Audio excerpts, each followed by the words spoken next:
Bom, pessoal, boa noite. Hoje a gente vai falar sobre o sistema tegumentar, né? Ou seja, dermatopatologia veterinária, né? E nada melhor para exemplificar probleminhas de pele do que essa raça delícia que a gente tem aqui, né? Os Shar-Pei, tá? Como eles têm muita dobra, muita pele, né? Então, eles têm uma propensão maior de apresentar probleminhas correlacionados ao sistema tegumentar, tá? Antes da gente começar a falar das alterações, né, eu sempre faço uma revisãozinha, tá? Microscopicamente falando, né, a pele ela é dividida em epiderme, derme e hipoderme, tá? A epiderme, né, ela é subdividida nos estratos córneo, granuloso, espinhoso e basal, ou seja, o extrato córneo, né, é a camada de queratina, depois vem o extrato granuloso, que são os queratinócitos bem ativos. Abaixo, né, as células pavimentosas que estão se modificando. E o que faz a aderência, a ligação da epiderme com a derme, são as células basais, tá?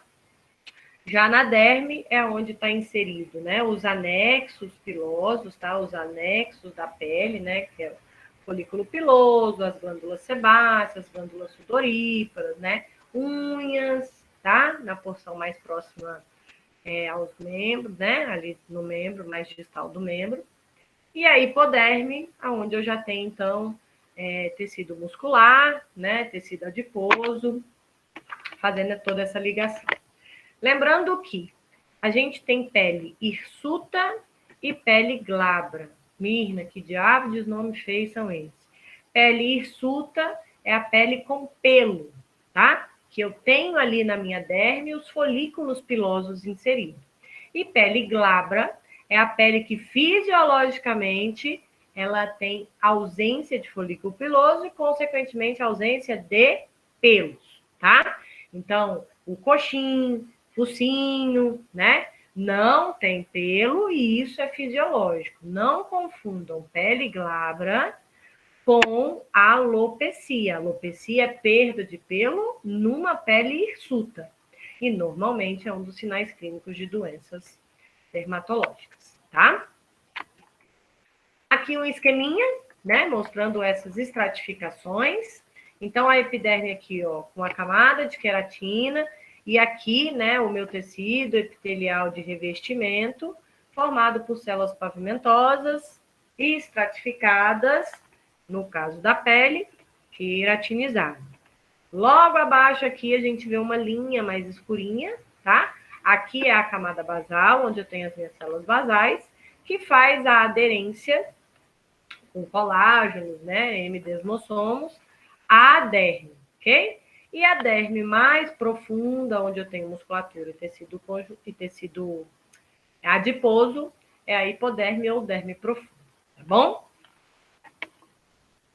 Lembrando, né, que a epiderme é um tecido, por ser tecido epitelial, ele não é vascularizado, e toda a nutrição, toda a manutenção é feita a partir dos da derme, beleza? Então, obrigatoriamente, tem que estar aderido ali, tá? Aqui um pouquinho mais próximo, né? Eu tenho, então, aqui camada de queratina, onde as minhas células mais ativas produzem, né? O estrato granuloso, onde as minhas células vão ficando com o citoplasma mais avantajado, né? Para a produção dessa queratina. O estrato espinhoso, células mais arredondadinhas. E aqui as células basais em contato direto com o tecido conjuntivo da derme, tá? Então, aqui eu tenho uma pele, né, uma epiderme, formada pelo epitélio de revestimento pavimentoso e estratificado. Por que pavimentoso? Olha aqui a célula como é bem achatadinha, tá? E estratificado, porque tem mais de uma camada, queratinizado, porque essas células produzem queratina, são os queratinócitos, ok? Aqui, uma imagem inteiriça, né? Uma microfotografia mesmo de uma pele, tá? Camada de queratina, fininha ali em cima. Aqui a epiderme, aqui a derme, né? E para baixo lá a hipoderme, ok? Então, eu tenho aqui, ó, folículos pilosos, né? Em camadas mais profundas, mais superficiais. Esse aqui saindo já ali, ó, na superfície da epiderme. Um pedacinho da queratina do pelo, né? Ó, aqui é tudo queratina, ali dentro, tá? Eu tenho glândulas sebáceas, eu tenho glândulas sudoríparas, glândulas apócrinas, ok? E eu tenho vários vasinhos ali, né? Vários vasinhos fazendo o papel de irrigação, sustentação, oxigenação, inclusive da camada mais superficial, que é a epiderme. Então, aqui eu tenho uma pele saudável, tá? Sem processo inflamatório ao redor de folículo, ao redor de vasos, sem perda da epiderme, ok? Eu tenho uma pele saudável. Função do sistema tegumentar, né, entre vários outros, o principal é proteger, tá? Todo epitélio de revestimento, a função primordial é proteção. E proteger do quê? Uai, de contato, invasão, né, de vários agentes etiológicos. É a nossa resposta imune inata, né, mais externa, tá? Proteger da perda de líquidos, porque todo o tecido conjuntivo que está ali compondo a derme e a hipoderme, o papel principal, além de manter, né, uma elasticidade, é a partir dessa elasticidade que mantém o quê? Uma hidratação. Como que a gente faz para medir, né, graduação de hidratação dos nossos pacientes? Não é pelo turgor da pele, a gente puxa a pele, né? E essa pele tem que vir e ter elasticidade para voltar. Se a preguinha permanece, significa que o animal está desidratado. Se a gente faz pressão com a ponta do dedo e forma aquela bolsinha ali, significa que esse animal está com edema, né? Desidratação, falta de líquido no tecido conjuntivo, e edema, excesso de líquido no tecido conjuntivo, tá? Então, tem a capacidade de manter a força e elasticidade que um tecido conjuntivo é capaz, participa do processo de regeneração, porque eu tenho todo o meu sistema inato ali, eu tenho vascularização e todo o processo inflamatório está correlacionado à regeneração celular, tá?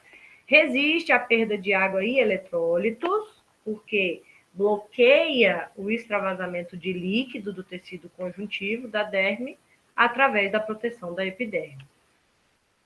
É responsável não pela produção, tá, gente? Esse quadro aqui eu peguei na internet e toda vez eu falo que eu vou corrigir, eu esqueço. Não é responsável pela produção da vitamina D, mas tem participação na ativação da vitamina D. Quem produz vitamina D é o rim, beleza?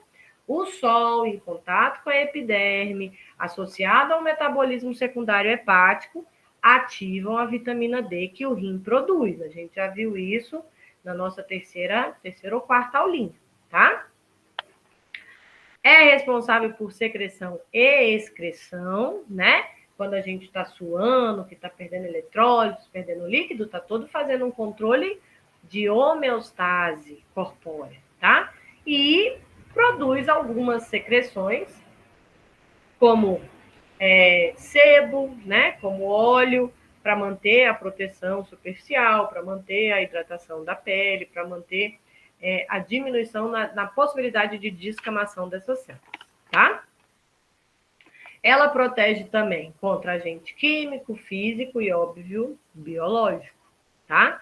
Quanto mais grossa é a pele, mais capacidade de proteger contra essas substâncias tem. Recebe estímulos sensoriais externos, né? A gente tem o tato, tá? A sensibilidade superficial, a dor, carinho, cosquinha, né? Então, tem essa sensibilidade sensorial. Armazena nutrientes como gordura, água, vitamina, carboidrato e proteínas, né? No fluido, no líquido que está armazenado ali no tecido conjuntivo da derme. É responsável por imunorregulação, né? No tecido conjuntivo ali da derme, a gente tem nossos principais, as células principais do sistema inato, que são as células dendríticas e as células fagocitárias, então elas estão logo abaixo de qualquer que seja o epitélio, tá? Promove estímulo visual, olfatório e tátil. Como assim, Mirna? Uai, a pálpebra, gente, protege o olho, né? O nariz, a pele do focinho, protege cavidade nasal. E tátil, por a gente encostar a pele na substância, tá? Na superfície. Nos animais selvagens, serve para camuflar, né? Independente se ele muda ou não muda de cor, ok? Você vê a cor de um leão, é exatamente a mesma cor do capim na savana. Então, ajuda, né? As serpentes, elas normalmente têm uma coloração que ajuda a camuflar ali no habitat natural dela, tá bom? E está interligado com o metabolismo do organismo, refletindo alterações sistêmicas. Como? Qualquer demanda de suplementação nutracêutica, anemia, primeira coisa que vai começar a apresentar alteração é o pelo e a pele. Pelo é vital? Não, é protetivo, é de camuflar, mas não é vital. Então, o organismo começa a não gastar suplementos, não gastar energia com estruturas não vitais. Então, a gente começa a ver o pelo do animal quebradiço, opaco, arrepiado. E isso é uma coisa que visualmente chama muita atenção, né? O quanto é bonito um animal bem nutrido, bem tratado, com controle sanitário, o pelo dele brilha de longe. Animal maltratado, não. Aquele pelinho feio, quebradiço, curtinho, opaco. Então, pode ser um indicativo de outras doenças sistêmicas que não só especificamente da própria pele, tá? Aqui eu vou mostrar para vocês algumas apresentações, tá? De lesão na pele. Por quê? Porque elas podem estar correlacionadas a alguma etiologia específica.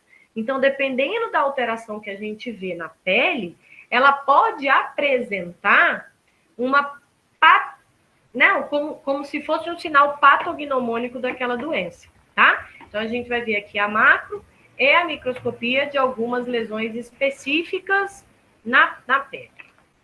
Bom, a mácula. A mácula é uma lesão que a gente vê, né, muito comumente, quando há alguma coisa que está hipercorando a superfície da derme, ok? Então, ela é uma mancha plana, ela não extrapola, né, o limite da epiderme e, normalmente, com as bordas arredondadas, tá? Na derme. Pode ser aumento ou diminuição de melanina, vai pigmentar, né, de um tom cobre mais acastanhado. Pode ser por edema, por processo inflamatório, que a gente chama de eritema, ou pode ser por hemorragia. Quando é por hemorragia, a gente chama de púrpura, quando está disseminado, peteca ou equimose. Então, aqui, ó, eu tenho um animalzinho, tá? É um suíno, né? Com... agora me deu branco aqui a doença. Peste suína africana. E um dos sinais muito comuns da peste suína africana são hemorragias difusas, e essas hemorragias também na derme do animal. Então, essas máculas são um bom indicativo de peste suína africana. Pode acontecer na peste suína clássica? A peste suína clássica é muito mais branda do que a africana, tá? Que é uma doença viral muito comum. Inclusive, o Brasil está em controle de peste suína clássica lá no Nordeste, né? Então, assim, o Ministério da Agricultura e os seus órgãos, né, de apoio estão fazendo de tudo para que a doença não venha aqui para o Centro-Oeste, para o Sul e Sudeste, porque aí a criação de suíno nessas regiões são bem grandonas, né? E aí vai ter que fazer abate sanitário de todo mundo, tá? A pápula é diferente. Também é avermelhado, também tem hiperemia, porém ela é elevada, ela não é plana, tá? Ela tem uma elevação ali no limite da superfície epidérmica, ok? E bem redondinha, né? Já a mácula, ela pode ter uma irregularidade com as bordas redondas, tá? Mas a pápula não, a pápula é bem arredondadinha.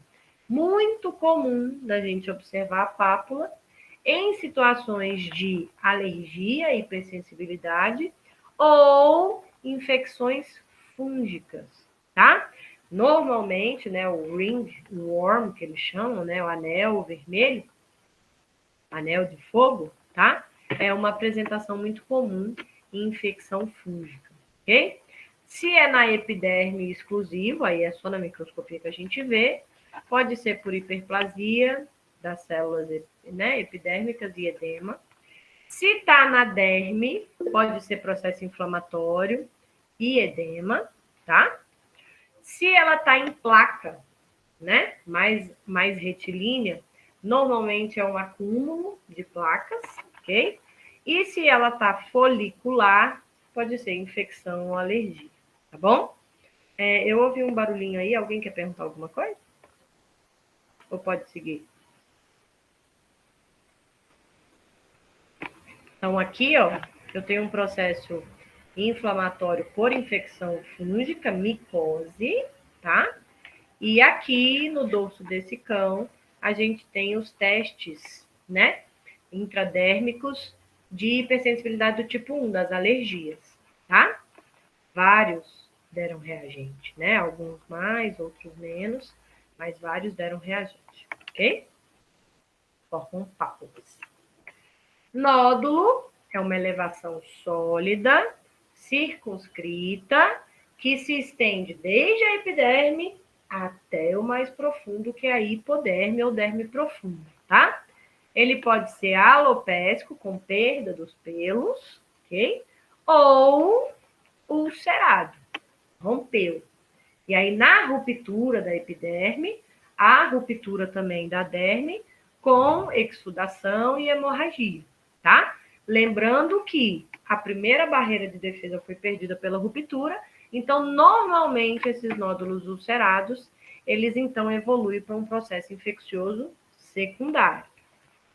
Está correlacionado a processo inflamatório, normalmente infeccioso, ou neoplasia, tá?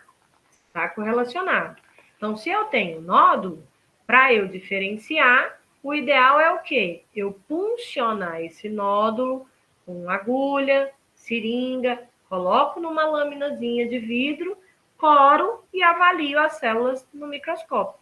Então, eu faço um exame citológico e esse exame citológico, ele vai me dar qual é a etiologia dessa lesão, tá bom?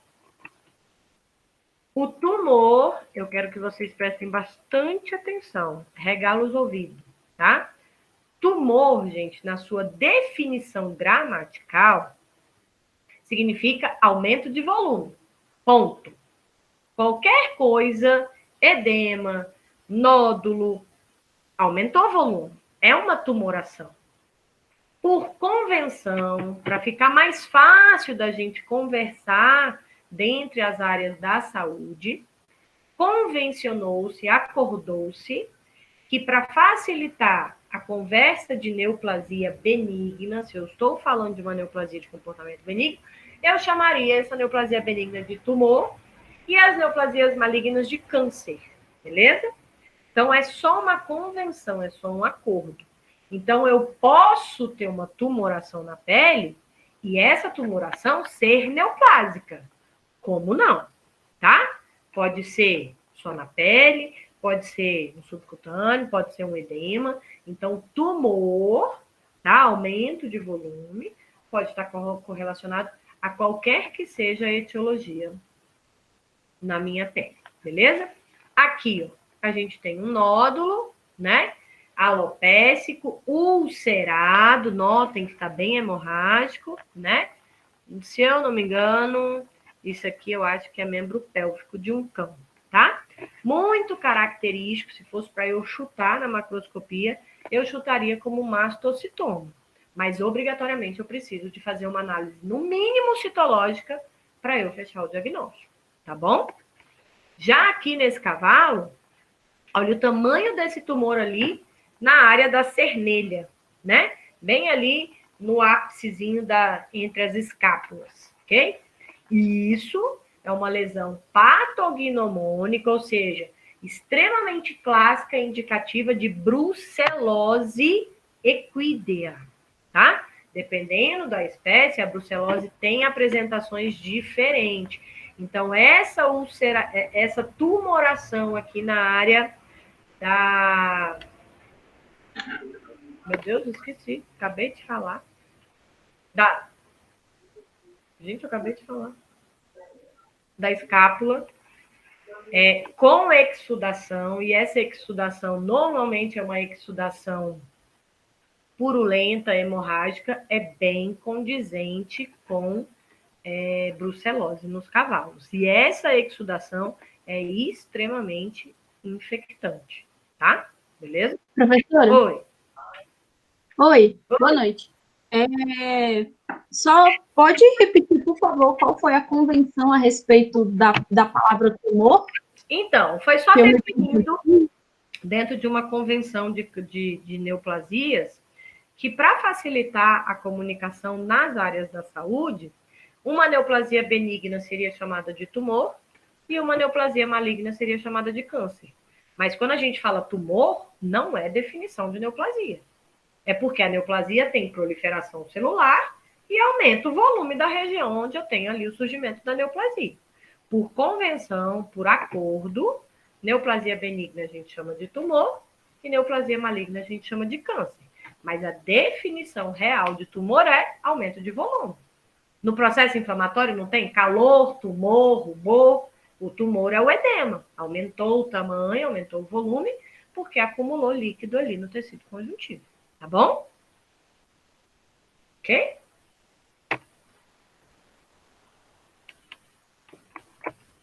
Então, vamos lá. O cisto é um outro aumento de volume. Então, é uma das alterações tumorais, tá? Bem circunscrito, com aspecto fluido, né? Na hora que você palpa, você sente que tem líquido ali dentro, tá? E esse líquido dentro de uma cápsula epitelial. Então, prestem bastante atenção, gente. O cisto, ele é circunscrito por um epitélio, ok? E esse epitélio com líquido acumulado lá dentro, tá? Então, o cisto, ele aprofunda um pouquinho mais da epiderme à derme. A diferença de um cisto para uma vesícula é que a vesícula é obrigatoriamente na epiderme, tá? Dentro da espessura da epiderme.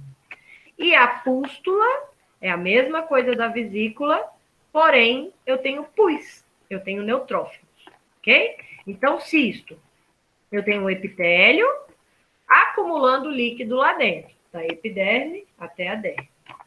Vesícula, acúmulo de líquido normalmente seroso dentro da espessura da epiderme, só na epiderme. Pústula, em vez de ser líquido seroso, né, fluido, transparente, eu tenho pus. Sabe quando formiguinha pica, gente? Que fica aquela vesículazinha cheia de pus? Aquilo é uma pústula, tá bom? E os cistos podem ser sinais clínicos, né? De algumas infecções fúngicas, tá? Ou por queimaduras, enfim. Assim como a vesícula. Pode ser infecção viral, né? Qual que é a apresentação da febre aftosa? Não é formação de vesículas na língua, na boca, no focinho, no peito dos animais? Pode ser por queimadura mais superficial também, tá? Quando eu tenho essa lesão autoimune, né, do lúpus, o lúpus, ele apresenta com essas vesículas, com a apresentação de vesícula. O pênfigo bolhoso também, tá? Ele tem essa apresentação de vesícula. Acúmulo de pus, processo inflamatório supurativo, ou neutrofílico ou purulento, que normalmente pode estar correlacionado à bactéria, ou doença autoimune da hipersensibilidade 3, porque vai ter uma ação por conta do imunocomplexo formado de neutrófilos ali, tá? Independente se é cisto, se é vesícula ou pústula, eles são muito friáveis, né? Eles se rompem com facilidade.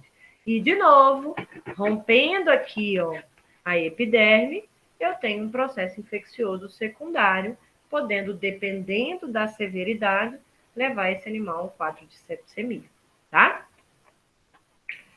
Aqui a alopecia. Alopecia é alteração, é sinal clínico. Por quê? Está havendo perda de pelos numa pele fisiologicamente hirsuta, numa pele peluda, tá? Então, em áreas pilosas. Pode ser de causa genética, pode ser de causa endócrina, pode ser metabólica ou parasitária. Professora, como assim causa genética? A pele, gente, para todas as espécies, o normal é ter pelo. Mas aí a gente começou a selecionar alguns indivíduos que não têm a genética de manutenção do ciclo piloso. Às vezes tem o folículo piloso, mas ele não tem o mecanismo metabólico de produção e manutenção de pelo, tá? No caso, são quem? Esses bichos feios aqui, né? Então, tem o pelado mexicano, pelado chinês, gatinho esfinx, tá? Não é lesão, foi selecionado geneticamente um erro, e aí essa aí vira padrão da raça desses animais, tá bom? Diz que quanto menos pelo, ó, esse aqui ainda tem um pouquinho aqui nas pontinhas da orelha, esse aqui tem os topetinhos, né? O rabinho e as patinhas, ó, esse aqui tem uns tufinhos, quanto menos pelo, mais caro é o bichinho, tá? E pode ser de distribuição focal, regional, simétrico e difuso. Então, vamos lá. Se eu tivesse a perda de pelo só ao redor desse olho aqui, seria focal unilateral. Se fosse só no olho dos dois lados, focal, simétrico, bilateral, tá? Nesse animal aqui é regional, provavelmente simétrico, porque olha aqui, ó, a região medial do membro também, né? Tá carequinha.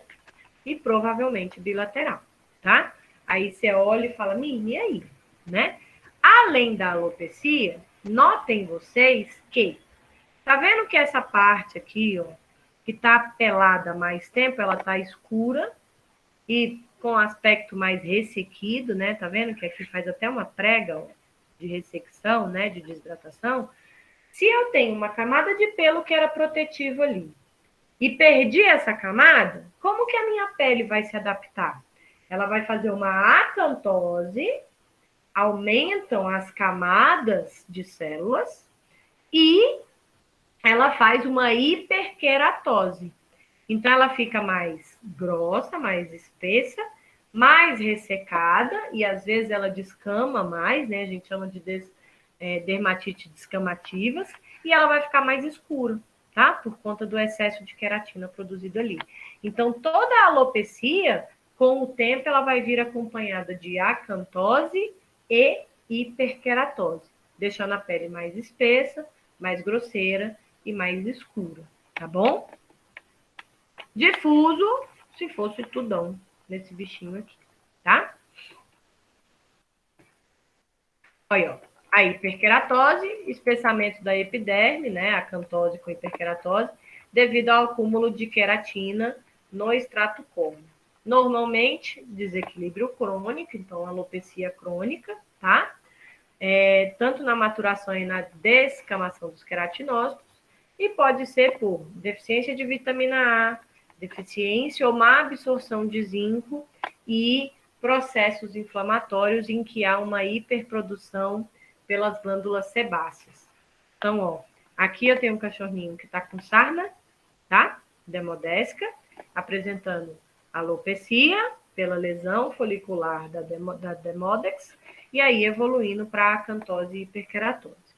E aqui eu tenho o coxim de um outro animal em que está com hiperqueratose bem acentuada, né? E consequente de quê? De sinomose, tá? Etiologia, né, das doenças de pele, elas podem ser infecciosas como não infecciosas, tá? De agente infeccioso, tem vírus, tem artrópodes, tem fungos, né? Tem as sarnas, tem eumintos, tem bactérias e tem protozoários, beleza? Aqui coloquei exemplos, né, mais comuns, mais fáceis da gente lembrar, tá? E dos agentes não infecciosos podem ser de causas endócrinas, né, as doenças metabólicas como o hipotireoidismo, o hiperadrenocorticismo, que é mais conhecido como síndrome de Cushing. Pode ser alérgica, né? A dermatite alérgica, a picada de pulga, né? Tá? Pode ser congênita, o animalzinho nasceu, tem um pedaço da pele, tá? Pode ser traumática, animal estressado, né? Que se lambe demais ali, então vai perdendo pelo, vai perdendo pele, vai aumentando o volume. Pode ser autoimune, pênfigo, lúpus, tá? Pode ser por desnutrição, seja porque não tem a suplementação ou porque o animal tem alguma alteração congênita de má absorção, tá? Ou pode ser física, que a gente chama das dermatites actínicas, né? As dermatites por irradiação solar. Aí aqui é mais comum em animais, óbvio, despigmentados, tá? Nas alterações congênitas que a gente tem, né, ou chamado de epiteliogênese imperfeita, aplasia cutânea, ou também chamado de ictiose, beleza? Então, crescimento e diferenciação da epiderme é comprometido. O animal nasce sem aquele pedaço da epiderme ali, da pele, tá? Mais comum em membros e região de cabeça. Normalmente é hereditário, né? Isso passa para os descendentes, tá? Tanto falta do extrato escamoso como dos anexos ali na derme. E a complicação desse tipo de lesão é o quê? É um animal recém-nascido, sem a proteção primária da pele, pode evoluir para septicemia, ou dependendo do tanto de pele que está faltando, esse animal pode evoluir para uma desidratação e vir a óbito, tá?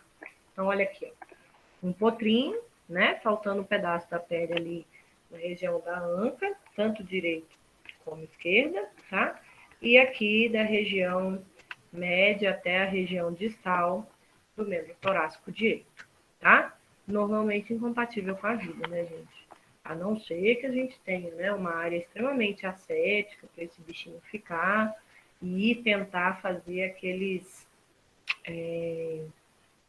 Como que é o nome? Que tira a pele de um lugar e vai pondo no outro, cirurgias reparativas, tá? Lembrando que esse serzinho aqui tem a possibilidade bem elevada de passar essa alteração para os seus descendentes, tá? Agressões físicas, químicas ou radioativas, né? Tem as lesões actínicas, dermatite solar, óbvio, muito mais grave em animais pouco pigmentados, né? E aí aqui não tem como a gente não lembrar dos pitbullzinhos, né? Red nose, teve uma época que era febre, né? E os que parecem um tubarãozinho carneirinho, eu sempre esqueço o nome daquela raça lá, Bull Terrier, tá? E áreas alopécicas ou com hipotricose. Hipotricose é pouca quantidade de pelo, tá? Tem menor proteção contra o raio ultravioleta. Na macroscopia a gente vê eritema, né? Que pode ser apresentação de pápula, ok? Hiperqueratose, acantose por conta da lesão. Na micro, vai ter edema, que vai aumentar ali o volume, infiltrado de células mononucleares, então linfócitos, plasmócitos, tá? E se eu vejo células pleomórficas, ou seja, com alteração da sua morfologia, do seu formato fisiológico, isso pode ser indicativo de lesão pré-cancerígena. Então, aquilo que a gente já viu lá na aula de neoplasia. Animais branquinhos, despigmentados, que gostam de tomar sol, isso é uma coisa corriqueira, permanente, e essas lesões né, de raios ultravioletas naquela pele pouco protegida, porque tem menor coloração da melanina, leva então às lesões de dermatite solar e elas vão evoluir para o CCE, carcinoma de células escamosas, tá? Então, complicação dessas dermatites crônicas persistentes é o carcinoma epidermoide ou carcinoma de célula escamosa, que é o CCE. Pode ter melanoma, tá? O melanócito ele vai extrapolar, né? Exacerbar a sua produção de melanina na tentativa de proteger mais, não vai dar conta e ele pode, então, evoluir para neoplasia. Desculpa, gente. Pode evoluir para hemangioma ou hemangiosarcoma pela mesma lesão, tá? Então, a gente tem 4 tipos de neoplasia possíveis e frequentes em animais despigmentados e que ficam muito no sol. Carcinoma de célula escamosa, o famoso CCE, melanoma, só que melanoma é mais comum em animais mais pigmentados do que despigmentados, hemangio ou hemangioma ou hemangiosarcoma, tá? Às vezes você tem mais de uma das neoplasias ali na pele do animal. Olha aqui, ó, uma bull terrierzinha, né? Com a área despigmentada já com lesões, né? Olha aqui, ó, formando já nódulozinhos, né? E se ela continua tomando sol, essas lesões pré-actínicas aqui, né, essas dermatites actínicas, elas vão evoluir para neoplasias malignas, tá? Por quê? Porque a lesão, né, crônica permanente dos raios ultravioletas alteram o quê? Os dímeros da tiamina, né, que altera o DNA. E aí, se eu tenho uma célula com DNA desconformado e ela proliferando, eu tenho o surgimento de neoplasia, tá bom? Ó, gatinho também despigmentado, você vê que a mucosa aqui, ó, da pálpebra bem, né, despigmentadinha, também com lesões actínicas, com possibilidade de lesão pré-neoplásica, tá? Se cachorro a gente tem dificuldade de controlar, né, de tomar muito sol, imagina gato, tá? De casa, então, pior ainda. Outras lesões que a gente tem pelo sol são chamadas de fotossensibilização. E essas fotossensibilizações, elas são divididas em 3 categorias, tá? Primária, em que ingere uma substância fotodinâmica e essa substância na corrente sanguínea, na hora que tem contato com o raio ultravioleta, ela causa processo inflamatório e uma lesão de queima, né? De eritrematose, né? Pode levar até a ulceração da pele, tá? Quais são as plantas que têm substâncias fotodinâmicas? Ou seja, vai estar na corrente sanguínea periférica, o sol bate e causa, então, processo inflamatório. Erva de São João, tá?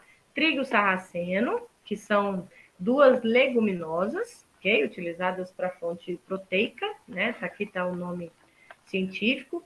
Hipericum perfurato e fagófero esculento. E eu tenho alguns medicamentos também, tá? Como fenotiazina, tetraciclina, né, que é um antimicrobiano, e sulfas.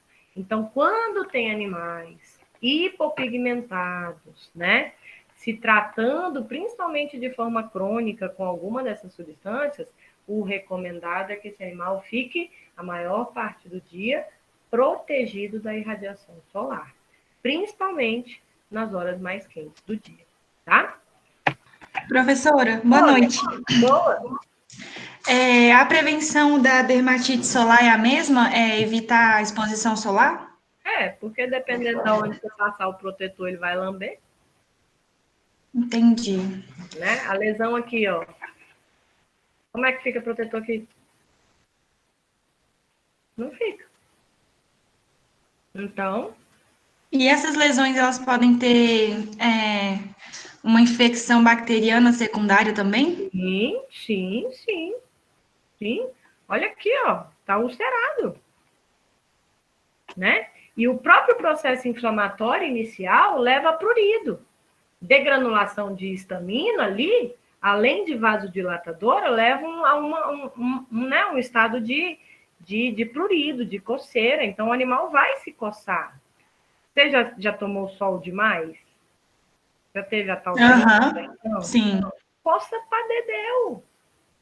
Só que o bicho não consegue se segurar.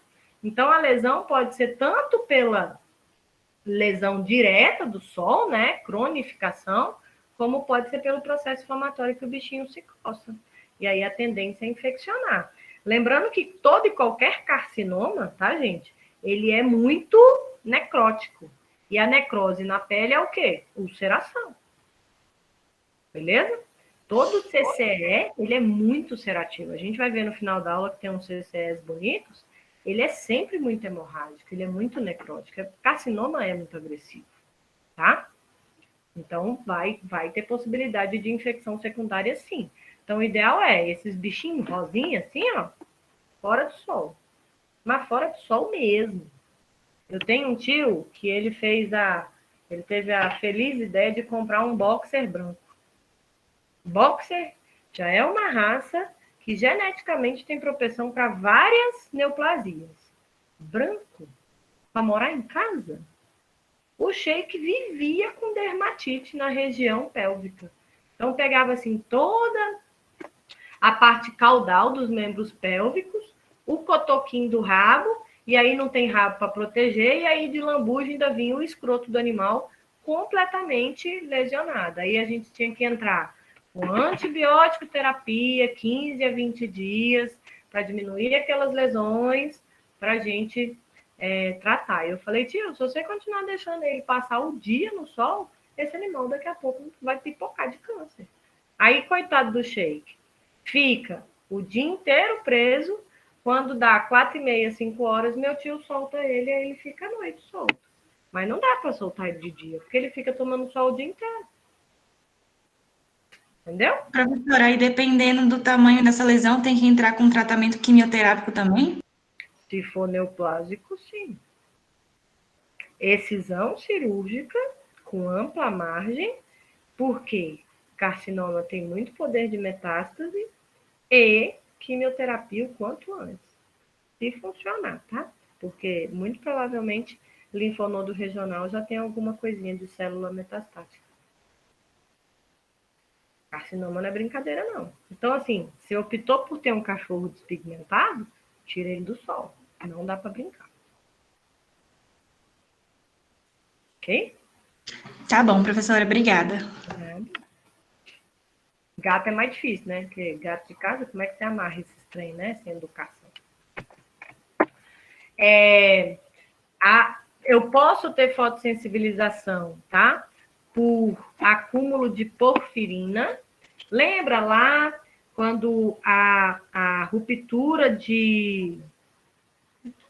Quando há ruptura da hemoglobina, a hemoglobina vai ser dividida, né, em hemosiderina e bilirrubina. A hemosiderina, não tem uma parte dela antes de virar hemosiderina, que é porfirina? Então, se tem acúmulo daquilo ali, tende a pigmentar, tende a levar a uma lesão de queima por conta do excesso de porfiria, tá? Mas esse daqui é uma doença congênita, ok? E a secundária hepática, que é o mais comum que a gente tem, o exemplo mais clássico que a gente tem, é a intoxicação por braquiária. Então, assim, vai ter um acúmulo de uma substância fotodinâmica, que é a filoeletrina, mas a filoeletrina, ela vai se acumular não porque ela tem excesso na planta, e sim por um problema de obstrução nas vias biliares do fígado, tá? Então, quando a gente fala em fotossensibilização hepática, né, secundária hepática, a causa do acúmulo da substância fotossensibilizante é a obstrução das vias biliares. Então, vai ter obstrução dos ductos biliares, obstrução por formação de cálculos, né, na vesícula biliar, ou pode ser também por processo neoplásicos hepáticos, levando, então, a essa obstrução. Qualquer coisa que obstrua isso daqui, aí eu vou ter uma falta ou diminuição na excreção biliar da filoelitrina, tá? Então, se eu tenho obstrução biliar ou lesão hepática, o processo de metabolismo excreta da filoelitrina, que é um composto fotodinâmico, mas ele é produto do metabolismo da fermentação de qualquer que seja a clorofila, aí leva.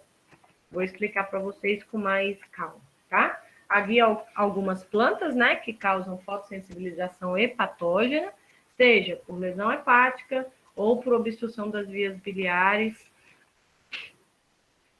Tem a braquiária, que é a mais comum, tem a lantana, que é a mais famosa, é a lantana câmara, tá? Tem aqui, ó, enterolóbio, né, mais chamado de orelha de macaco, ele causa hepatite, aí por conta da hepatite não consegue excretar na bile a filoelitrina, tá? E tem o Myoporum lácteo, que também causa hepatite. Então, o que que acontece? Toda e qualquer planta, que é o alimento principal de herbívoros, tem clorofila, não é? Capinha verde, a planta verde tem clorofila. O animal vai ingerir essa clorofila e lá no trato fermentativo, no caso dos ruminantes, rumen, retículo, no caso dos equídeos, faz uma fermentaçãozinha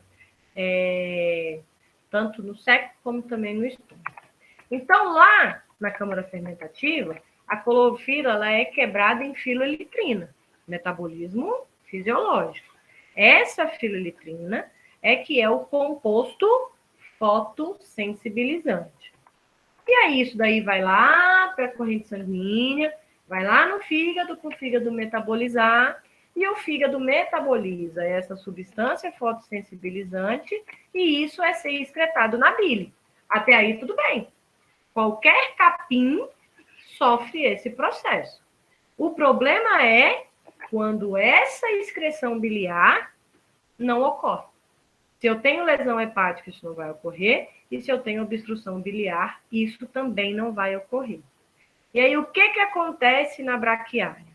Na braquiária, tem uma substância chamada saponina litogênica, que também tem na lantana câmara. E aí ela forma um cristal que obstrui o ducto biliar hepático. Então, a braquiária causa a não excreção da filoelitrina porque ela causa obstrução biliar. Já o enterolóbio causa a não excreção da filoelitrina porque causa uma hepatite. Enfim, essa filoelitrina que não vai ser excretada, ela vai para a corrente sanguínea periférica e aí, na hora que o sol bate ali, dá a lesão de queima, né, de eritrema, ulceração, alopecia, em áreas não pigmentadas do animal, tá? Então, olha lá. Normalmente, capins, pastos degradados, olha como essa braquiária aqui tá mirradinha, né? Tá judiada. Uai, se a saponina da braquiária é a substância de defesa dela, quanto mais judiado é o pasto, maior a planta vai produzir da sua substância de defesa. Então, pastos de braquiária degradados são pastos muito mais tóxicos. Assim como o pasto na fase de brotamento, né? Na fase de sementear, são fases de crivo para a planta. Então, ela produz um pouquinho mais da saponina. E aí, o que que acontece? Obstrui os ductos biliares, vai acumular a filoelitrina, que é metabolismo da clorofila, e aí apresentam essas áreas de queima. Nelore e cruzas com Nelore são muito mais resistentes, por quê? O Nelore ele tem o pelo branco e a pele pigmentada, bem pigmentada, tá? Mas os filhotinhos, tadinhos, para onde que eles vão consumir a saponina? Do leite da mãe. A saponina vai ser excretada por um monte de via. A filoelitrina não. E aí o metabolismo da saponina no organismozinho do bezerrinho dão as lesões bem mais graves nele, tá? Aqui, ó. Aqui foi um dos experimentos que eu participei, eu não sei se foi o meu ou se for o da Vanessa, enfim, de intoxicação por braquiária em ovelhas, tá? Ó, os edemas, né, que dá na orelhinha, depois fica fibrosado, ele fica com a orelhinha assim para fora. Olha como o animal apresenta icterícia. Lembra da icterícia pós-hepática? A causa da icterícia pós-hepática é o quê? Obstrução das vias biliares. E aí o plasma desse animal, o soro desse animal vai ficar como? Extremamente ictérico. Aqui eu tenho um soro de pequeno ruminante, sem icterícia e com icterícia. E um dos sinais clínicos da intoxicação por braquiária é icterícia, com edema, com eritrema. Esse animal aqui, ó, chegou a ter até conjuntivite, tá? Ulcerativa. Então, tudo isso por conta da obstrução da saponina das vias biliares, que não vai permitir a excreta da filolitrina, que é o quê? Metabolismo da clorofila. E a filolitrina, que é o fotossensibilizante. Mas quem causou o acúmulo da filolitrina foi a obstrução das vias biliares pela saponina da braquiária, ok? Ó, o fígado, como fica bem aumentado. Aqui, ó, a impressão das costelas. Olha a vesícula completamente distendida, tá? E na microscopia, ó lá, ó, o cristalzinho obstruindo e rompendo a estrutura do ducto biliar, tá? Aqui eu tenho outro ducto bonitinho, aqui outros ductos, né? E esse aqui obstruído. Cheio de hepatócito espumoso, né? Tentando metabolizar já com alguma degeneraçãozinha, acompanhando esse tipo de lesão. Já a dermatite por lambedura é muito comum em cães, em que tenha mudado alguma coisa dentro de casa. Ou nasceu um menino, ou os donos se separaram, enfim, alguma coisa mudou, e ele, por esse distúrbio psicológico, começa, então, nos movimentos viciosos de lambedura, tá? Então, é sempre de causa psicossomática, comportamental, e os animais ficam, né, viciosamente se lambendo até lesionar. É mais comum em regiões distais dos membros torácicos, tá? E normalmente apresenta lesões como edema, né, ou tumoração, alopecia, às vezes formam placas ou máculas, e a propensão de, se tiver perda do epitélio ali, com infecção secundária, tá? Normalmente, na microscopia, a gente vê uma hiperqueratose, né, protetiva, uma acantose, com congestão e até úlceras, podendo levar a infecção secundária. Então, olha aí. Aqui eu tenho áreas de hipotricose, tá vendo? Pouco pelinho. E aonde ele passa muito a língua, né? Já com a perda do epitélio. Aqui, ó. Entre os dedinhos, né? E aqui na região do metatarso. Algumas dermatoses, né, nutricionais, deficiências vitamínicas, deficiências de minerais. Então, é óbvio que se eu estou falando de suplementação nutricional, é muito mais comum em animais em que estejam em fase de exigência, né, como gestação, amamentação, né, porque o nível metabólico está bem mais elevado, exigindo mais, tá? E algumas deficiências proteicas e de ácidos graxos também correlacionado a isso aqui. Então, uma das que a gente tem muito comum é a deficiência de zinco, tá? Comum em cães grandes, como o husky e os malamutes, né? São animais que crescem rápido demais, aquele São Bernardo também, e aí tem que ter uma alimentação condizente. Hoje em dia, a gente quase não vê isso, por quê? Porque as rações são divididas em raças gigantes, grandes, médio porte, pequeno e mini porte, né? Então, cada uma dessas raças tem um metabolismo diferente. Quanto maior o bichinho, mais rápido ele cresce, tá? E nos suínos, também correlacionado, né? A genética, que cada vez mais os animaizinhos estão ganhando peso cada vez mais rápido, né? Ou condizentes com dietas com grande quantidade de ácido fítico ou grande quantidade de cálcio, por quê? tanto o ácido fítico como o cálcio quelam o zinco. O que é quelar? Ele vai aderir e impedir a sua absorção. Então, por mais que você esteja suplementando o zinco em quantidades suplementativas, se você tem excesso de ácido fítico ou de cálcio, vai atrapalhar a absorção do zinco, e aí é óbvio que daí você vai ter o problema de desnutrição, tá? Como que apresenta, né, essa dermatose por deficiência de zinco? Eu vejo crostas, tá? Descamativas, com acantose e hiperqueratose ao redor dos olhos, focinho, nas pontinhas das orelhas principalmente e nos coxins também. Então, ó, aqui eu tenho o olhinho de um malamute. E olha aqui, ó, o tanto de crosta, né? Com descamação, com hiperqueratose por conta dessa doença hereditária, tá? Já as dermatites parasitárias, a gente tem a sarna sarcópte, né? A sarna demodésica, são as mais famosas, tá? Lembrando que a sarna sarcópte, gente, ela acomete, né? Tanto cães, como gato, como suíno, como ser humano, né? Enfim, a gente chama de escabiose, tá? Normalmente ela tem início na região da cabeça, né? Na região craniana, e vai se espalhando pelo corpo porque o animal vai se coçando e aí vai distribuindo ali os parasitas, os ácaros, né? Causa prurido, tá? Causa descamação, causa pústulas, tanto pelo prurido, né?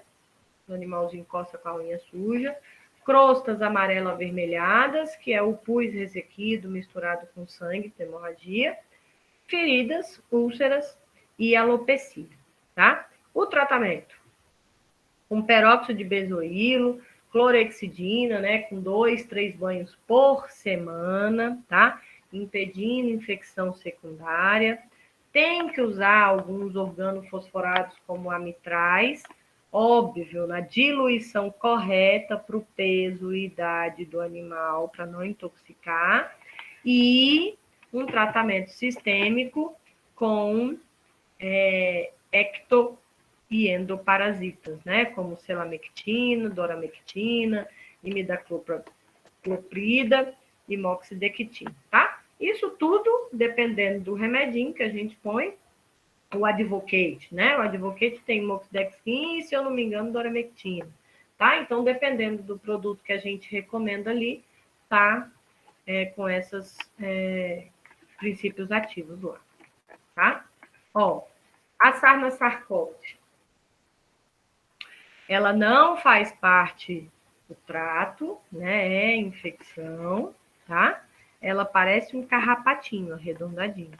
E é óbvio, gente, que a gente, como também, né, sanitarista público, o veterinário, se chega um animal para você com possibilidade de estar infectado por sarna, dá uma olhada, né, na mão do tutor. Vira para ele e fala, olha, essas lesões podem ser a mesma coisa do seu cachorro. Então, procure um atendimento médico. Você não pode tratar, tá, gente? Pelo amor de Deus. A gente não pode tratar o tutor, tá? Mas a gente pode recomendá-lo de ir a atendimento médico hospitalar, tá? Outra coisa que a gente pode usar é a ivermectina, mas lembrando que a ivermectina em algumas raças, né? As raças de cão pastoreio, né? O Collie, Sheepdog, Australian Cattle Dog, proibido, tá? Pastor alemão, beleza? É proibido, porque eles não têm uma proteína, né, da barreira hematoencefálica, e aí um produto da ivermectina ultrapassa a barreira hematoencefálica, levando lesão neurológica aguda, tá? A Demodex habita normalmente derme de cães, tá? A gente tem, né, o costume de falar assim, a Demodex ela é congênita. Não, não é congênita, é porque é um ácaro que habita. Só que ela leva à patologia, né, leva à apresentação de doença quando há baixa na imunidade, desnutrição do cão. Ou A mãe que estava parindo, estressou, baixou a imunidade, e aí os filhotinhos que não têm imunidade muito nata também podem pegar, tá? Mas não é que é congênito, é que ele habita normalmente ali, ok? Então, ele habita folículos pilosos e glândulas sebáceas. Então, na hora que ele está em grande infestação, né, na sua forma patogênica e não em equilíbrio com o hospedeiro, que é o cão, aí ela causa doença, que normalmente está correlacionada a um quadro prévio de estresse, levando à imunodepressão, ou alguns fatores genéticos de imunossupressão nesse animal, tá? Tem a forma localizada e a forma generalizada. A forma localizada é aquele animal que não está tão imunodeprimido assim, e são áreas bem específicas, né? São áreas pequenas, circunscritas, de alopecia, eritrema, que é edema mais avermelhamento, e descamação da face de patas. Se baixa mais né, a imunidade do animal, ou a carga parasitária é muito grande, aí acomete cabeça, corpo, né? A pele fica bem espessa, bem grosseira, descamativa, né? Com hiperqueratose e acantose.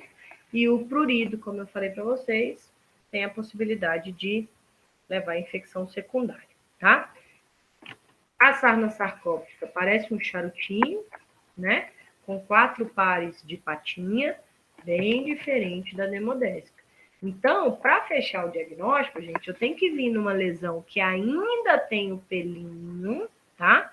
Por quê? Porque eles se alimentam da queratina do folículo piloso.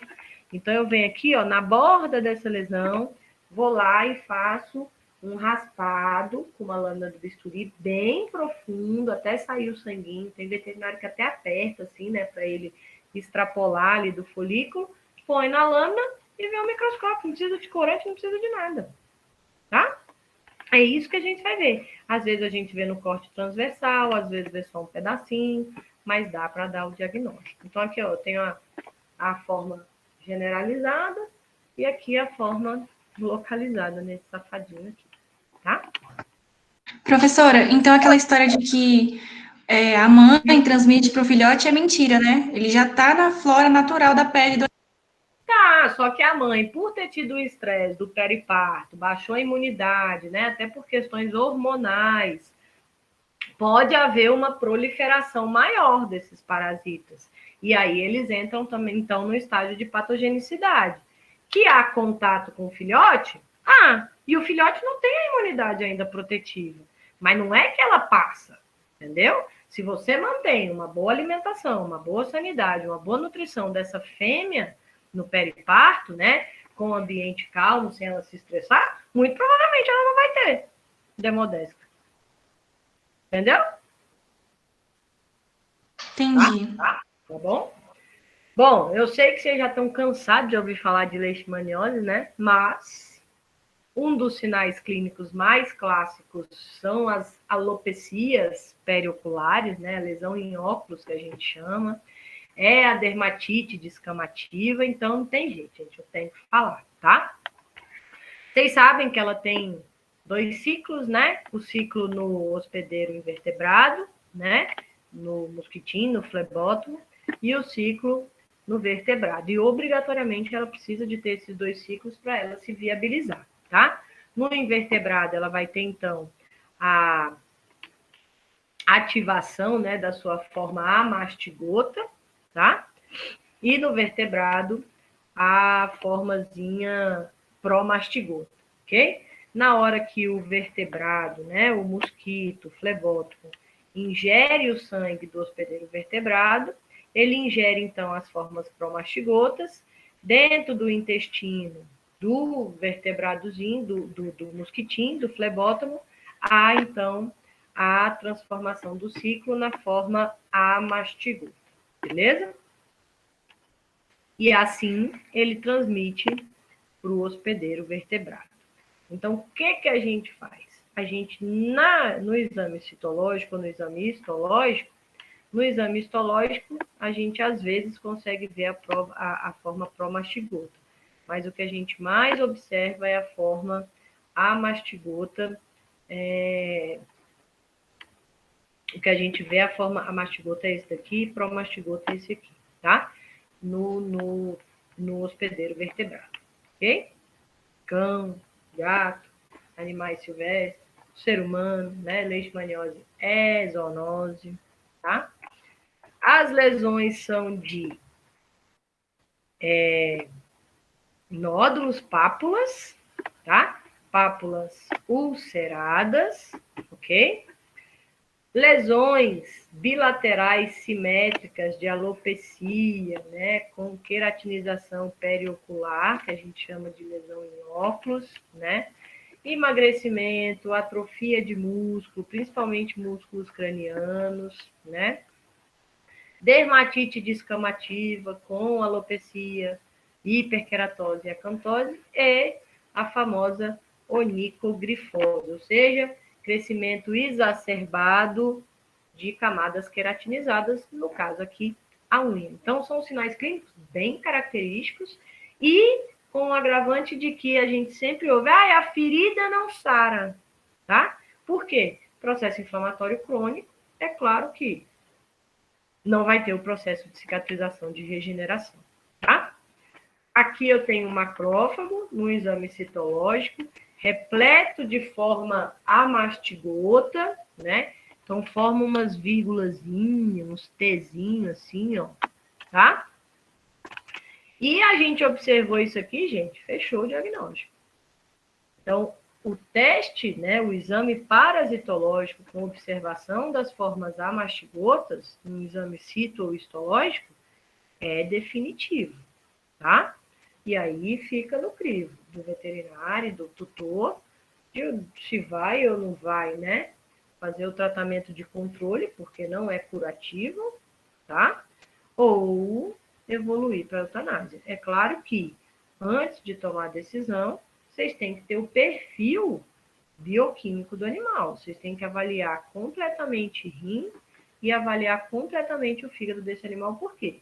Os medicamentos utilizados para controlar a parasitemia, né, a proliferação do parasita, são medicamentos hepato e nefrotóxicos.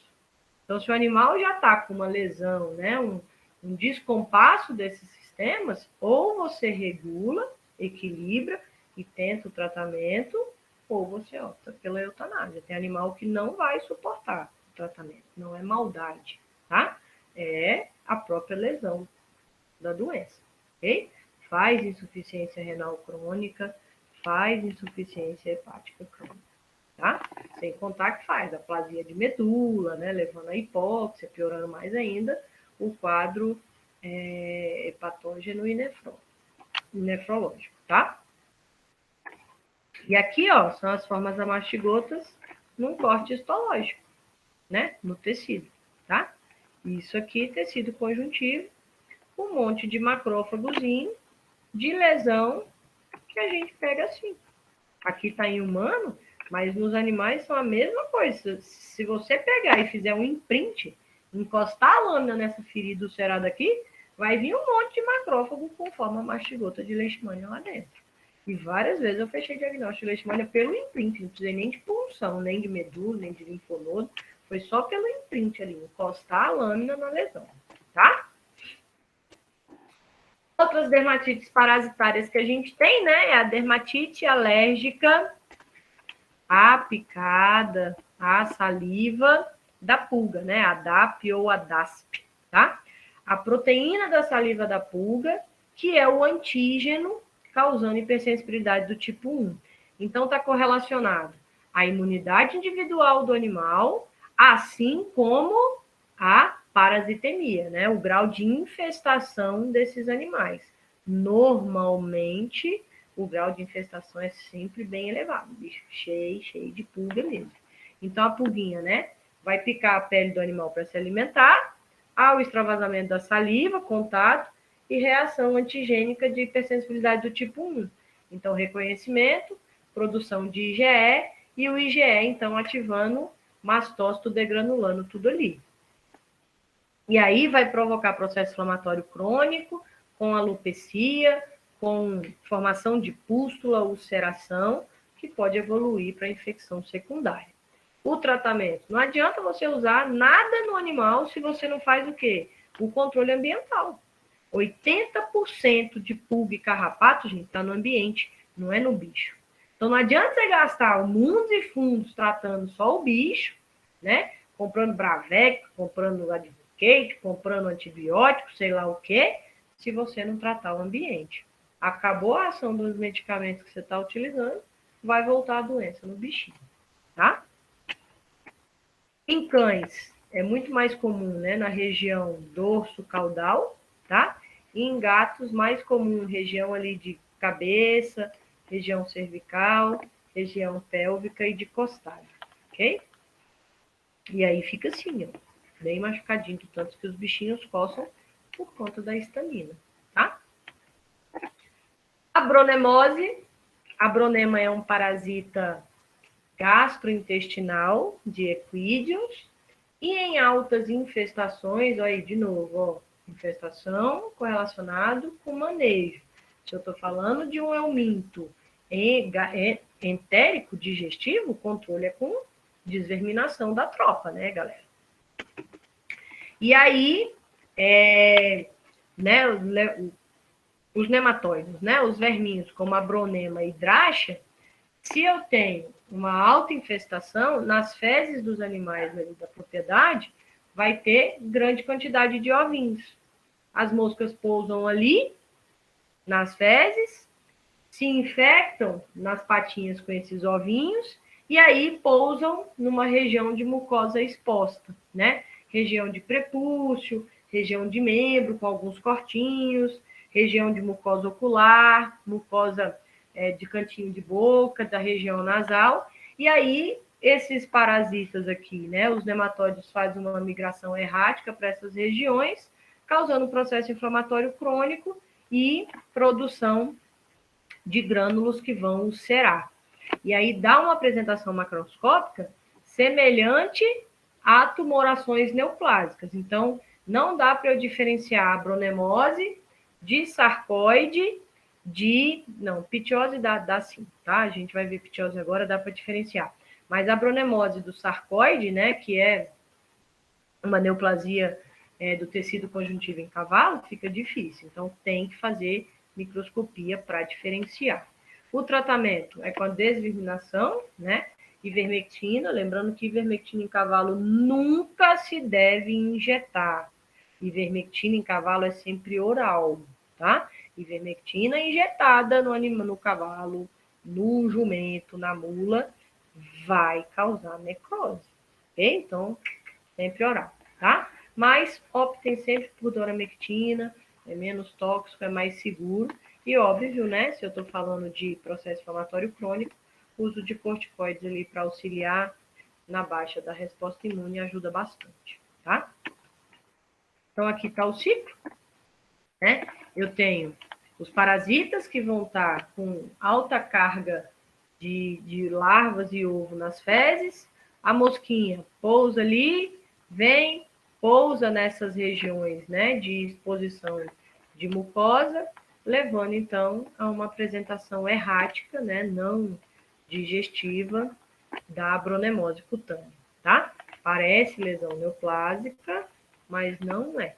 É um parasitazinho, é um nematóide que está ali, não é o tecido de tropismo dele. Levando, então, uma granulação com exudação e aumento de volume, ok? Dermatites micóticas, estamos quase terminando, tá? Normalmente, apresenta como sinal clínico tinha ou ringworm, né? A pápulazinha, tá? Aquele aumento de volume com um halozinho, com uma linha hiperêmica ao redor, beleza? Então, são fungozinhos, né? Que a gente chama de dermatófitos, e eles têm um tropismo pelas células epidérmicas ali, queratinizadas, né? Então, a camada de córnea, né? A camada de queratina da pele, tá? E como todo fungo, tem alto potencial zoonótico, beleza? Temos que tomar cuidado. Os principais dermatófitos que a gente tem, né, que foram isolados de animais domésticos, então tem o microsporo, o tricófito, tem o epidermófito, enfim, tá? O tratamento é o mesmo, que é o mesmo tratamento para micoses, né? Alguns têm uma especificidade, né, de grandes e pequenos animais, tá? Mas todos com potencial de zoonose, ok, gente? O tratamento, né, ele faz uma dermatite perivascular, por isso que ele faz essas lesões arredondadas, né, mais papilomatosas. Pode formar microabscessos por conta do prurido, né, levando a foliculite, uns processos inflamatórios mais profundos na derme. E o fungo vai sempre se movendo na periferia, assim como os ácaros, tá? E por isso que para a gente coletar material, tem que pegar sempre da periferia, ok? Como eles vão estar ali, né, lesionando, comendo a queratina do folículo piloso, então não adianta eu pegar aqui no meio. Aqui no meio não tem mais pelo, não tem mais queratina. Se não tem queratina, também não tem um agente etiológico, tá bom? E aí, esse processo inflamatório, né, do anelzinho vermelho, do anelzinho de fogo, nada mais é do que processo inflamatório em linha. Olha lá, a testa da menininha, né, o povo aqui sem luva, tá? E isso é bem característicozinho de lesão fúngica. Aqui no membro do cavalo, aqui em toda a região cervical e torácica do bovino. E isso aqui, gente, é avaliação macroscópica, olho nu. Você não vai encostar a mão sem luva, né, no animal com alopecia, tá, gente? A gente não sabe. Se na mão dos tutores você vê lesão mais ou menos parecida, né, com esse halo hiperêmico, aí você de novo recomenda para que ele tenha atendimento, então, médico sanitário. O Sporotrix, né, e o Cryptococcus são duas micoses, né, que têm apresentação dermática, tá? Ambos são importantes zoonose. Antigamente, o Sporotrix schenck, né, era mais específico de áreas litorâneas, mas como, né, o bichinho virou da família, viaja para cá e viaja para lá, então a gente já tem uma casuística boa, tá, de esporotricose aqui no centrão do país, né? Mais importante em gatos, mas acomete também com boa facilidade cães, bovinos, equinos e a gente também, tá? As lesões são nodulares, diferente da pápula, ok? Então, são nódulos que vão exudar, e esse exudato muito rico em carga fúngica, tá? Tendo, então, rápida transmissão entre os animais. Pode ser na forma cutânea, os nódulos cutâneos, pode ser a forma linfática, em que o fungo ele penetra nos vasos linfáticos e aí vai fazer linfadenopatia, linfangielite, tá? E a partir dessa invasão linfática, pode chegar a órgãos internos causando lesão micótica. Lembrando que o tratamento é condizente com a durabilidade e a persistência desse agente no organismo. E normalmente as micoses são crônicas. Então, o tratamento também é crônico, com medicamentos que normalmente são hepatotóxicos. Então, você tem que estar avaliando ali a bioquímica hepática com uma certa frequência, tá? Olha lá, aquele cavalo que a gente viu, né? Na exemplificação de nódulo, aquilo era esporotricose. Normalmente, faz essas lesões necróticas que podem se confundir com carcinoma de célula escamosa. De novo, microscopia entrando para auxiliar. E olha aqui, ó. Eu não sei se aqui é perna ou braço da senhora, acho que é o braço. Tá vendo que tá seguindo uma linha, né? Essa daqui é a forma linfática, assim como aqui, ó. Forma linfática, que vai se dissoluir para os órgãos. E aí o tratamento é muito mais dificultoso, tá? Então, cuidado, viu, galera? Luva. Faz isso aqui não, tá? Nem isso aqui não. E o Sporotrix, ele é uma A apresentação dele é arredondada, né? A gente observa... esqueci o nome, gente. Oh,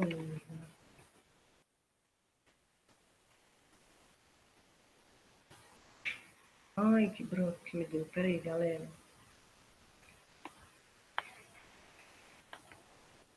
Não é cevada, não. Como que é o nome, gente? Me ajuda aí, dessa forma arredondada aqui do fungo. Tem um nome. Deu branco. Deu branco, eu vou lembrar, tá? Mas ele é arredondadinho e, às vezes, meio que em charutinho, tá? Diferente do Cryptococcus, né? O Cryptococcus, a gente observa a forma mais encapsulada, tá vendo? Ó, que ele tem uma bolsinha ao redor. Então, eles são bem diferentes para a gente conseguir diagnosticar. Basta coletar dessas lesões aqui, lâmina, cora panótico rápido, que a gente faz lá no laboratório, e olha lá no microscópio, você já sai com diagnóstico. Tratamento é o mesmo, tá, gente? É fungo, beleza? Cryptococcus neoformans também é zoonose, acomete todo mundo, tá? Infecção se dá pela inalação dos esporos, que pode ser por dejetos de pombo, de morcego em cavernas ou no forro das casas, tá? Infecta tanto pela pele, né, tanto os órgãos, também sangue, causando até meningite, tá? Normalmente, como é pela inalação, a apresentação mais comum são processos de inflamação do pulmão, né, as bronquites crônicas. Entra com corticoide, dá uma amenizada no sinal clínico, daí um pouquinho o animal apresenta de novo a lesão respiratória.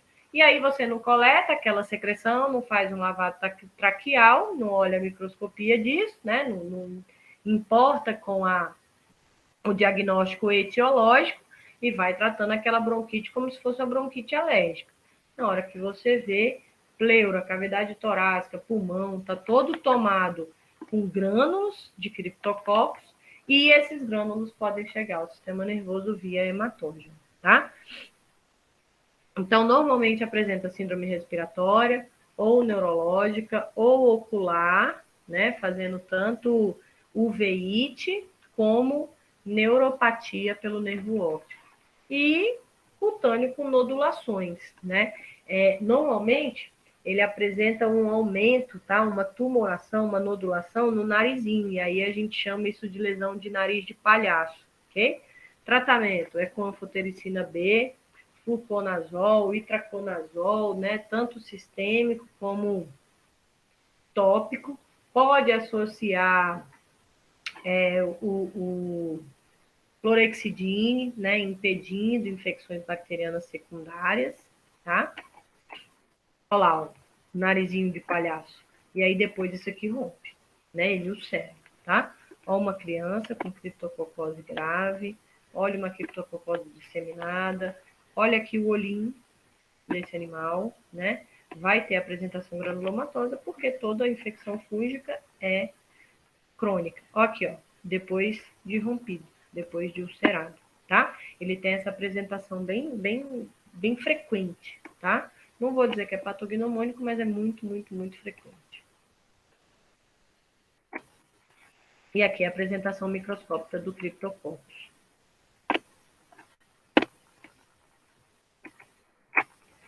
Outra dermatite micótica que a gente tem é a pitiose, né? O pitium, ele é um fungo aquático. E aí é mais comum de acometer pequenos ruminantes, né? Mas na região nasal, região rostral, tá? E equídeos que tem o comportamento de entrar, né, em alagadiços para ingerir a água. Os ruminantes, cães e felinos bebem mais ali na beirinha. E aí se tem, né, o contato desse fungo ali com a região mucosa, ele pode proliferar fazendo migração errática, fazendo processo inflamatório errático.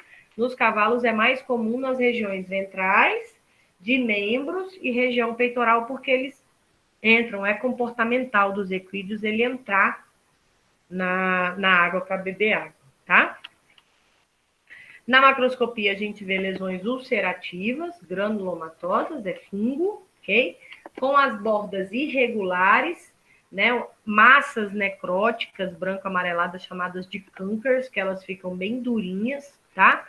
E uma secreção permanente exudando muco sanguinolenta. Fica uma coisa bem viscosa mesmo, assim, sabe? Drenando, babando ali das lesões. Então, isso é bem característico, coisa que não tem nas outras dermatites fúngicas.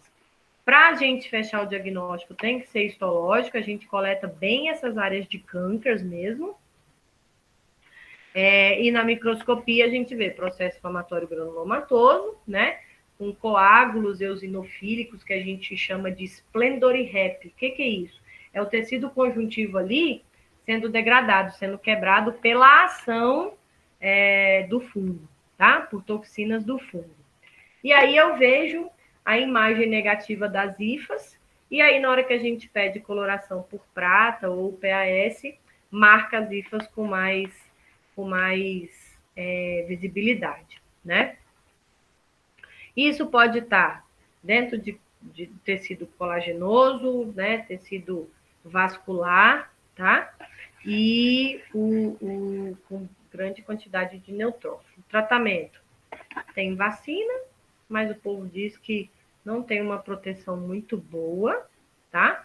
Nem preventiva, nem terapêutica. Excisão da tumoração, né? Porque faz uma tumoração granulomatosa bem avantajada. E dá para queimar as bordas, né, dessa excisão cirúrgica com iodeto de potássio, tá? Mas dizem que o tratamento não tem muito bom prognóstico. Então, olha lá, ó, o cavalo bebendo água lá dentro, ó o focinho, olha aqui, ó, tá vendo? As bordas irregular, né, com bastante necrose, e isso fica drenando, tá? Aqui é a lesão de Splendori-Rep, e tá vendo que tem um pálidozinho lá dentro, né, que é septado, ó, e aqui com a coloração especial de impregnação por prata. E aí marca as hifas de escurinho. E aqui lesões, né? Nódulos granulomatosos com necrose, ele sempre faz muita necrose, tá? No membro de um trabalhador rural, tá? É muito comum, gente, a gente observar isso em humano, tá? Em algumas plantações de arroz com alagadiço, né? Tem que manipular ali, aí pode ser a via de infecção, tá? E terminando, que o último que a gente fala é de neoplasia, né? Bom, das lesões de pele, o que eu posso falar é que boa parte ela é endócrina, que a gente vai ver no sistema endócrino, né? Vocês vão apresentar o trabalho, depois a gente vai dividir os grupos, tá? E a outra boa parte é neoplásica. Então, assim, de neoplasia, né? A pele é o local mais comum. É óbvio que está correlacionado com uma frequência maior ou menor, porque depende de que raças que eu tenho, né, com mais frequência de criação nas regiões, tá? Por isso que ela é bem variável, o tipo de neoplasia de pele de uma região para outra, porque depende muito da raça que eu crio mais ali, né? Mas a idade média, tá? De visualização, de acometimento por neoplasia é de 7 anos. Então, entre 6 e 8 anos aí, a gente tem uma média, né, de idade dos animais, tá? Então, como eu falei, depende do perfil racial dos animais na região, né? Mas fizeram um estudo e as raças mais acometidas no trabalho foram boxer, até porque o boxer tem uma condição genética para isso, poodle, você quase não vê mais criando, né? Então essas raças aqui provavelmente já mudou. Cocker Spaniel, você quase não vê mais também, e pastor alemão. Então, se fosse para eu colocar aqui, Mina, você na sua vivência, quais as raças que apresentam maior quantidade de neoplasia de pele? Né? As raças despigmentadas, como os pitbulls, né, red nose, tá? Rottweilers, beleza? São outras bem específicas. e Shih Tzu, né? São raças que estão sendo bem mais criadas, tá? Das neoplasias cutâneas nos cães, ó, 2 estudos de 2006, né? Um do Tostes e Figueiredo e o outro do Souza e seus colaboradores. Olha as 3 mais frequentes, ó. Mastocitoma, melanoma, carcinoma de célula escamosa, mastocitoma e carcinoma de célula escamosa, né? Um fez um levantamento de 210 nódulos, tá? Cutâneo, e 27 foi mastocitoma, 19 foi melanoma, 18 carcinoma de célula escamosa. Já o outro levantou 761 neoplasias, sendo que mastocitoma eram 158 desse total, e carcinoma de célula escamosa, 53. Então, assim, óbvio que depende da minha raça, né? O melanoma é mais comum em animais bem pigmentados, carcinoma de célula escamosa é mais comum em animais despigmentados, e mastocitoma independe dessa pigmentação, tá? Mas, ó, independentes são as 3 mais comuns, ok? E aí, vamos falar de cada uma aqui. Mastocitoma, né? É neoplasia de mastócitos, tá? E o problema do mastocitoma vai ser o quê? A síndrome histamínica, né? Por quê? Vai degranular, vai liberar grande quantidade de histamina e a histamina faz aquilo tudo que faz o processo inflamatório. Então, tem muito prurido, tem muito, né, edema, porque faz vasodilatação, vai ter hemorragia, tem erosão, tem ulceração, tá? São nódulos que normalmente são firmes e que mudam de tamanho. Então, assim, um histórico que é muito comum, né, quando eles vão dizer do que ele está apresentando de mastocitoma é: o nódulo aumenta e desaparece, aparece e desaparece, aparece aqui, daqui a pouco aparece ali. Meu cachorro está coçando muito, tá? Podem ser isolados, né, ou múltiplos, pode ulcerar, e essa ulceração é muito por conta do animal se coçar, tá?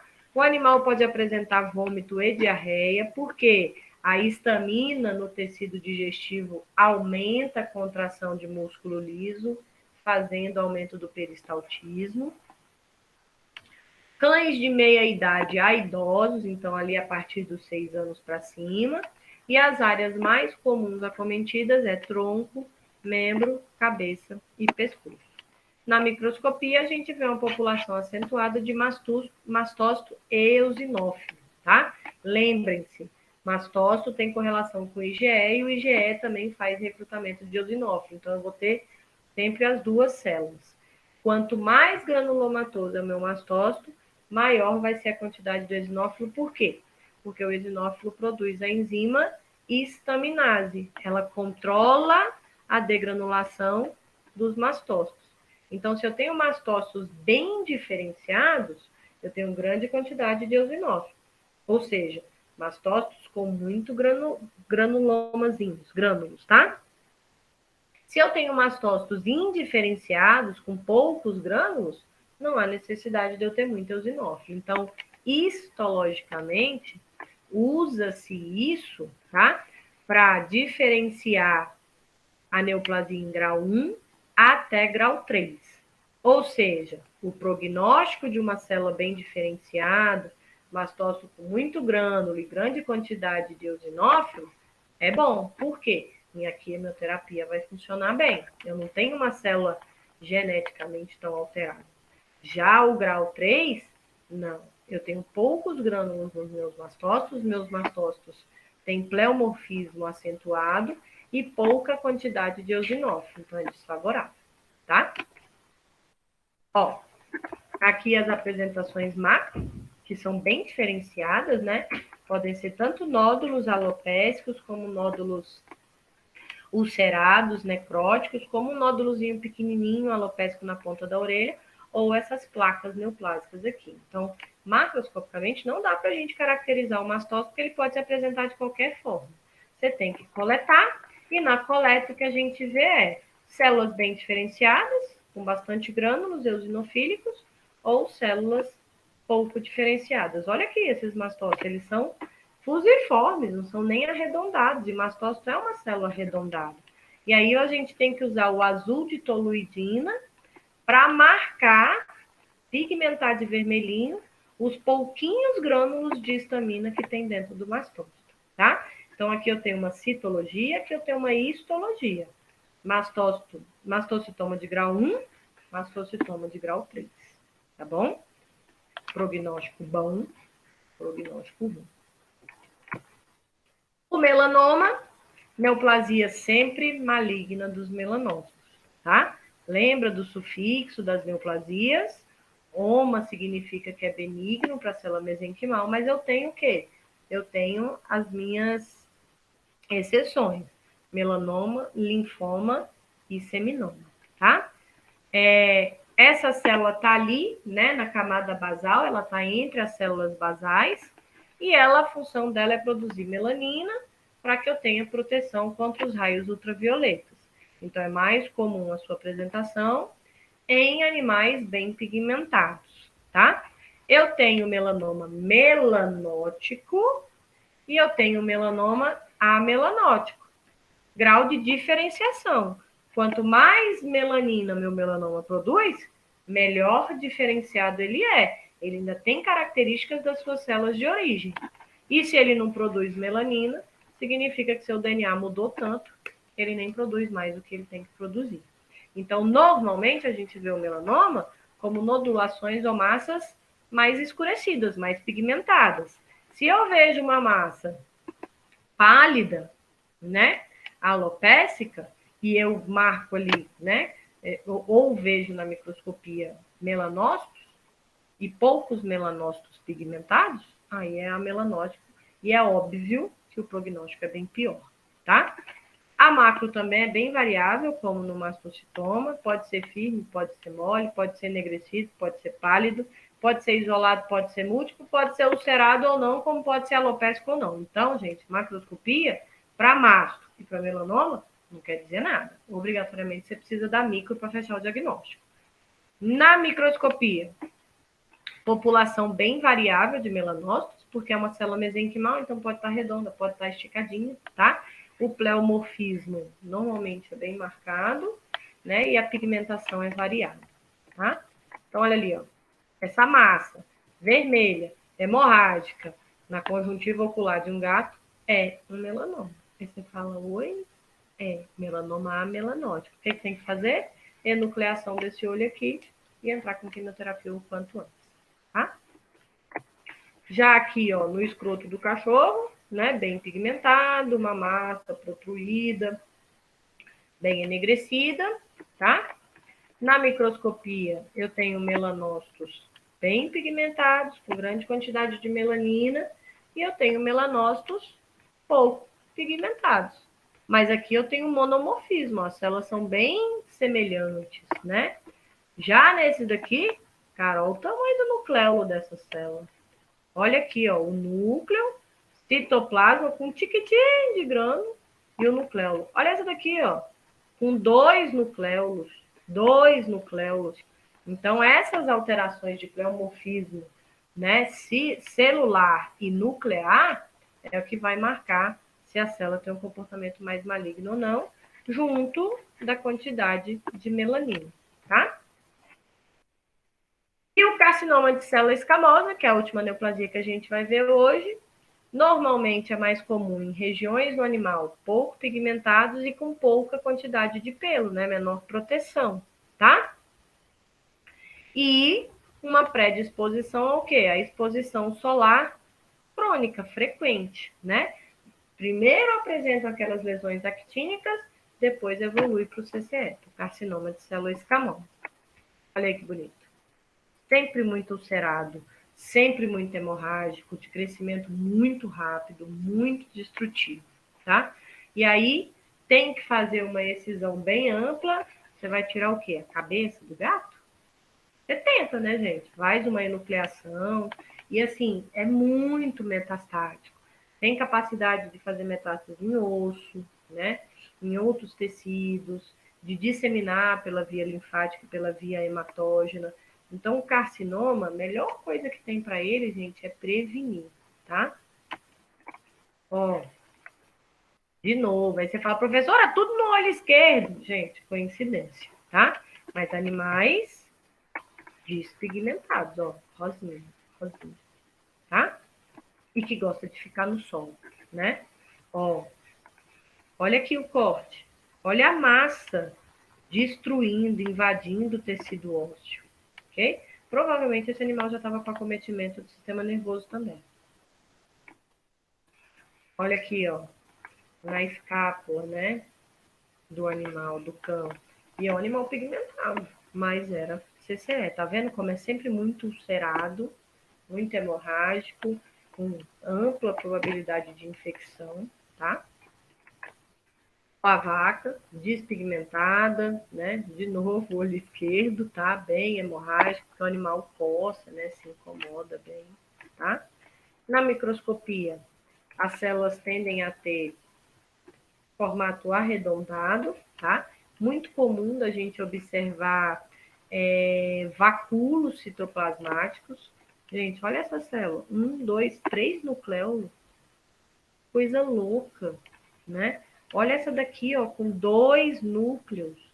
Um núcleo moldando, empurrando. Então, moldamento nuclear e multinucleosidade é grau excessivo de pleomorfismo. Essa célula é a mesma dessa. Olha a diferença entre uma e outra, tá? Então, isso é pleomorfismo celular. E na histologia, né, que é a alteração patognomônica do CCE, são as ilhas, né, de queratina, tá? O que a gente chama de pérula córnea. Então, aqui eu tenho células epidérmicas invadindo a derme e lá dentro da derme, ela fazendo, então, camadas concêntricas de queratina, que a gente chama de pérula córnea, tá? E aí, isso aqui fecha o diagnóstico. E por hoje era isso. Aqui tá para vocês estudarem, né? E vamos combinar? Semana que vem, me lembrem, por favor, porque tá tudo muito corrido. A gente encontra às 18 horas, faz uma revisão, vocês vão perguntando, eu vou tirando dúvidas, relembrando alguma coisa, e às 19, então, eu libero a provinha para vocês, tá? Sistema nervoso, locomotor e tegumentar. Beleza? Alguma pergunta?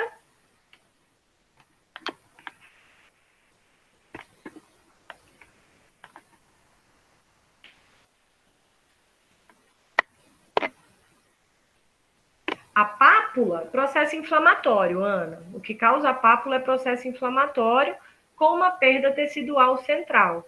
Então, ela sempre vai ter, né, um edemazinho e a linha hiperêmica ou halo hiperêmico, o processo inflamatório tentando conter a causa. Normalmente, a pápula está associado a processos infecciosos como micoses, né, processos infecciosos fúngicos ou parasitários, tá? Levedura, isso mesmo, Zé. O nomezinho lá, gente. Ai, por que você não ligou o microfone, Zé? Velho. O nomezinho do Cryptococcus é levedura. Exatamente. Tá? Tá aqui, gente, ó. Funguinho, né? Leveduriforme com a cápsulazinha, o halo. Valeu, Zé, valeu.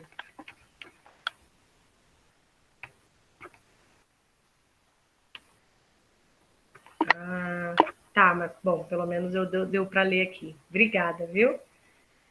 Mais alguma pergunta, gente? Mais alguma dúvida?